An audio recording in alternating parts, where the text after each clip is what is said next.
ꯍꯥ ꯅꯨꯡꯁꯤꯅꯕꯩ ꯆꯥꯡꯁꯦ ꯍꯦꯟꯒꯠꯍꯟꯕ ꯄꯥꯝꯗ꯭ꯔꯣ ꯅꯪ ꯄꯥꯝꯗꯦ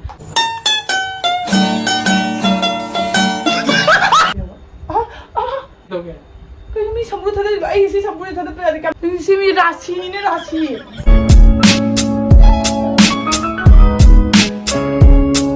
Hello everyone number my channel da ram nakchari ado matam kuriba ko ai maka khara watta pau ta da bas aduna mai manakta chapke aduga mauna kai dum su utke my reaction to jingsi sasla ai na hokke Hello baby bang Ino nang video sida yaw halakte na du khar yaw hanya nang manak lai tasing ma ako ban chili mi ro tamda nang di wang man da aina wang haise aina wang da ban tinga ne khadali puna Itoge khadali babte jingi ba aina wang man da nonde bang aina wang man ni ya Koninga khadan masad straight khazana straight do khazana do akin nam hawra sois ga lo bena hawra Tonde hawdra sme Tonde ude si ho ai lo bena ma thotai Itoge na yam important ma thotai ai jum da di aloe vera na mamang maning mo pang ho da ho ya do ko siga lang Itoge sam ho aloe vera ho ya ni ma si wathi ngai aloe vera ho me ko adu do siga di aloe vera mo u de du na ai ho di aloe vera ma tho ta ai kui ai aloe vera sina ma mai da khung ma sam da khung ma khom nang ne tai ba do nungai mo ma khung lu ba khot ba da ko na mai manang do mai manang da na au nai aloe vera ma tho ta aloe vera pi bang Kino lo rabio aloe vera chara ka lai to sai ga ma tho ta na ta de pi thana lai ni Lei ne te ina lei re ai de galake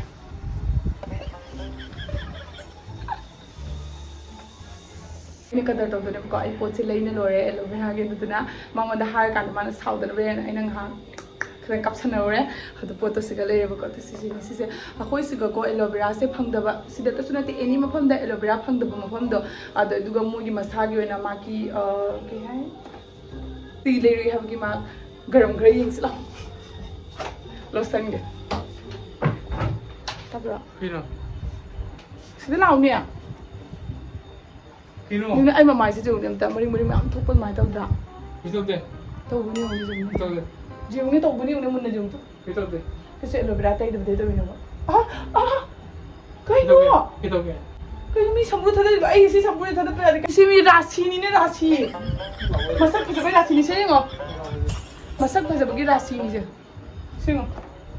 Itoge na Ito kana bi Kana pira to ke ai Nupana ver nang ne kana pira to wangan ko tingya. bang Ito na se Si sinani ko nga ba aloe vera ni ba si sinai mamay da tayo dulu. Masang mamay da tayo na bagi. Ay di nang nga kadai na yam kiki na pura la ko ni nang mati. Ako mo po na ito mani nga laki dire. Ay mamay so ni mari sa ha.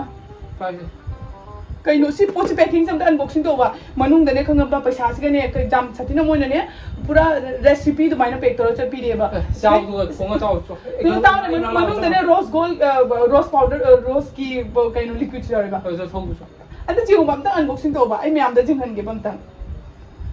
Am tang da unboxing to duga ay mamay da tayo ge bam tang.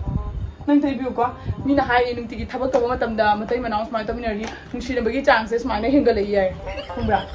Kumbra. Tonde Ha? Nung sina bagi chances hingal an ba pamdro na. Pamdi Ang tayo view mamay da. Kaya tayo Sisina powder sin. Paulo ni se Kaya yaw ay pasana hangdo. Kaya yaw siya. Libre paulo Kaya tu dino nang sina Ay mamay da face pack to do niya ba? Tau ne tau so ay ko na ay Sige na ay na hide do sisini. Ano to view ba? ay ko chala kan Ko kay gijak to no si se mawana matugi to minari nung sina bai chang hingat li ai. Mathole tau nu pi nang chakro ay mang Ano to view ko ay kon pra kalem. Piro ba? Mi na hai ni ne khum thaba ma to ba matam da nupa nupi to minari nung sina bai chang hingat. Ay si thabo ko se Ko masagi kai no su bra su jaure to. To siga siga mamangi dumana to certificate so hape. Picture sure gi poching ge se loina certificate ma ha pa. Ha. Thienu su nang Pochi se kai kai no jaure ise. Sini ne se rose ki water se ga se ga tani Se khatang ha po se le se ga Ito wala na sina. face pack to gya ba am ta tai bio ba ai na nang gi mamai ka kyamati ki mateng pang bi nang khangi na tra ai na nang gi thabo puna mang ta mateng pang bi ni ulta ulta du gumba da gumba tau le na masam ju tai doi ba mamai ju tai doi ba si sina ne si aloe vera du ni ba khoina ne tu jumda khoina jumda pana ba से अखोइना जुमदा Panba aloe vera दुने बतुदो अदोदुगने सिगी powder से same पिरेबा लेतबा अखोइगी दि सिना कानारिबा जुमदा लेबा मिगिदि मथौ तादे लेतबा अखोइगी दि सि यामना मथौ ताइदे दु फबाइबो केनोमरा ते अखोइना अतोप brand गी Lobo मतमदा chemical mix तो सिगदि योंगने सिगसिगा colour सु यावदे केमिकल सु यावदे दगी मोय कुइना थंबा पोचु नते दुना जुं अदुदुना इनने पामदना लौइनेबा यार ऐ ngसिगिदि मसम तैरोय ममाइ तंग तैगे यारनी ममाइ नंगसु तैगे नमाइदो लोरे कहीं एलोवेरा ने बक शूट और तई सिबा सिसिमा सु मो हापैबको सिसिना मसागी पिदैसिना फरबनी सि हापतनि सेजो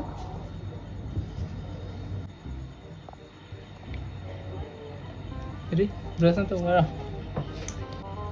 Karam sang ka to. तेबिरो San ma thi ai to ide. what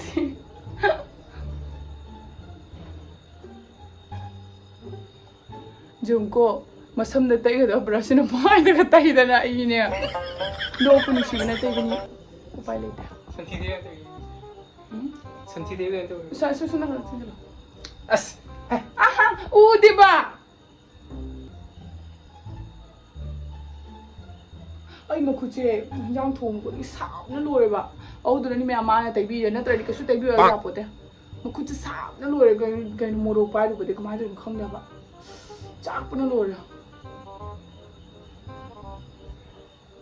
chune punchi da ujar ba ba ju brush ni hai na masam tai ga da brush ni kham ra se Oh pare. mina comment da kai hairan ai kai jai boy Marathon chao bari kya? Chao. Pukora manga. Oh! Kangchi ne! Kayo nang se but ma. Ay makut sa sab na luwari nang namaruan nama. Ay ashido siyong na. Ashido ka tapos mamay da budi kayo tayo di ko. Ay herbal ka na pahaw dari masino pa yung ngang nabada ni ay tobi ay ngang nabada amta zadri ba kumbra duhi ay na tawhan me taw siyong. Kamay da yung kong daba. Ay ya sidro ba niya? How bra. Nga pa niya? Wala nga nga no na. Tumi no maya to kum jalo. O nga nga no. Aloe may tayo siya. Aloe chabra na. Inembok chay aloe. Okay. How dia? Hidak ni na. Hidak jam ka ni aloe si hidak kya ka ni humra. Chao piyo ra. Ay chade. Piye ke. Ay chade. Piye ke. Santi man nam na. San thi ai to nang tai. Santi man nam na. Yaar ay video je ay table work kan la. Kaya no ay masak siya. Ne bogam boy da male bogam. Sige. Mama masak thi ban lo. Sisu dag ta ri sai se. Bogam boy da man ro. Nang yung tabi la. Pero ai tin da ju ma thau do. Namay to pimples na jung sido ne.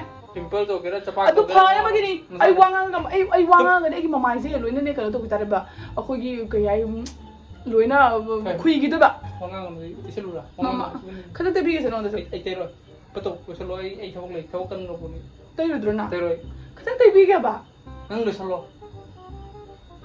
au pa mi mate bo mai ta thok lo ga lai ba ko mamai se ung ne khoi gi lam khat pa mai tau dra kham de ai wa khan na di khang de ba ko mamai se lang thok pa mai ka taw he ba horik san da ta san ge mam me mam ma su ai mamai se adum nu sha na tra ga su ko adum ngan ba mai taw ba ne ma mayam se here da su tai ba ya bani aduga siga magi nutrition amadi ki benefit ngai su leire ado next video da mu guna rasiko link description da char magi ba